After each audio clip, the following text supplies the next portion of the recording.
sports teams are you involved with?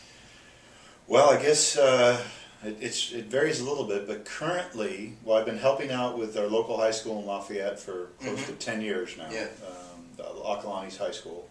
I've been involved over at Cal, at Berkeley, for 9 years, mostly in the capacity of sort of covering athletes from all the sports Yes. in clinic, but doing sideline coverage for the rugby team. Right. Oh my. Okay. Which keeps me busy. Yes. During and after games. And then I'm also the team orthopedic surgeon for the Oakland A's. Oh, all right. And hopefully they stay at the Oakland A's. But yeah, that's sort of my major league gig, if you will, at the moment. And they certainly keep me busy. Good. So what would you, if somebody wanted to protect their shoulders from injury, what type of, like prehab would you expect them to, would you say, do the rehab exercises that people have been injured doing, or would you say, there's certain things that are going to help you set your shoulder joint where it belongs better? Yeah. What would you look at? Well, again, as we talked about earlier, the shoulder joint is a unique joint that way, and I think understanding that is the first step to really protecting it well.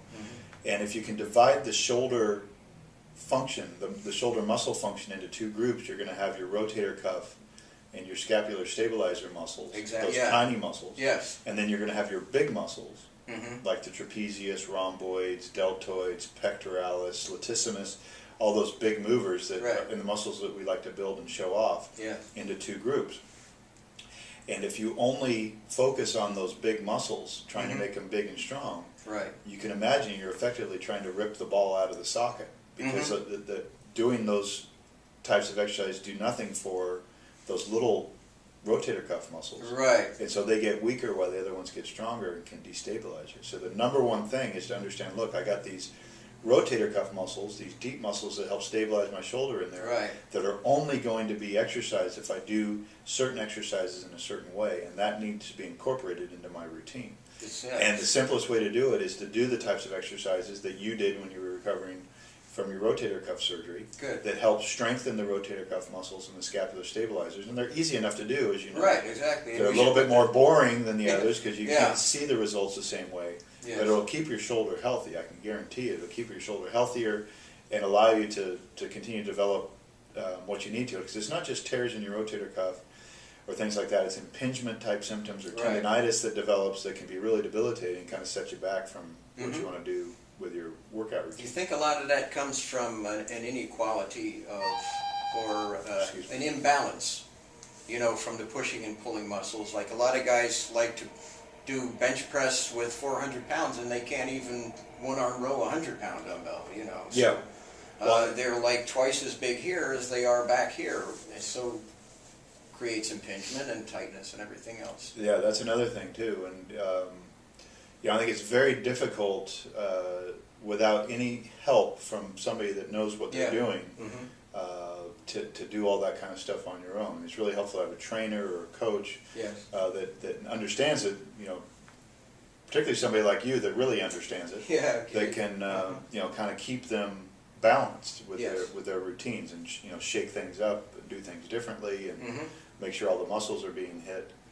Of course, it all depends on what the goals are, but I think for most of us, we're trying to stay functional, stay active, without a lot of pain. And I think, there's a sort of a shift in perception. As it certainly seems different to me now than it was even 10 or 20 years ago. That people are saying, hey, you're seeing the 50, the 60-year-olds out there, the 70-year-olds doing things that the prior generations weren't.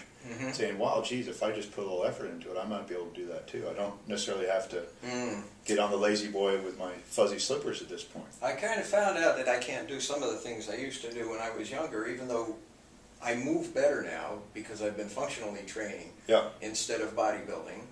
But what I've also I've noticed that it takes longer to recover. Yes.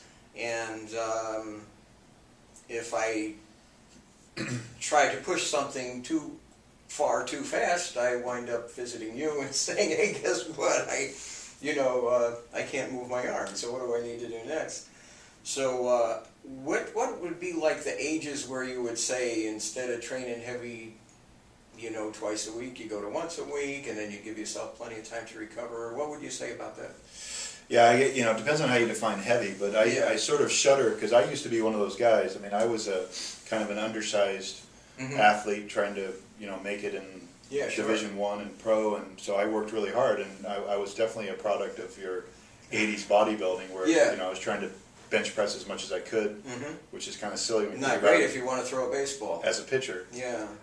So I kind of shrug and shudder when I have patients come in that are even 30 years old, but certainly 40, 50 years old that are still hitting the gym and doing heavy weights. Because I just think there's no real purpose for that. Yeah. And I would go so far as to say, unless you're trying to be a cleanup hitter on a baseball team or an offensive lineman in the NFL, that Right. once you're beyond that, Yeah. I don't really see the utility. I think it has the potential to do a lot more damage to your body than. A good amount of Been good. functional strength is fine, and when you get past that, you don't really need it much. I agree with that. Yeah, certainly if you want to stay out of my office. Yeah, yeah.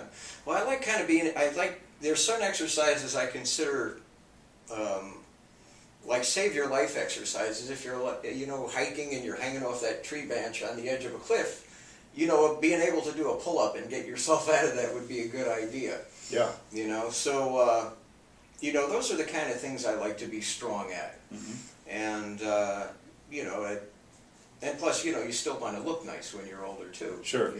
Well, and you touched on the recovery thing, and, I didn't mean to say that, I see 50, 60, 70-year-olds out there doing the same thing that 20-year-olds are doing. Right. But compared to 50, 60, 70-year-olds of prior generations, Right. they're absolutely wiping their plate clean with them. And it's not comparing yourself to your 20-year-old self. It's, Right. It's comparing yourself to, what others can do at your age. And there's no question that it takes us longer to recover. It's more difficult to build up. There's not as much margin for error. You got to be more careful with your diet, with your choice of exercise, with your recovery.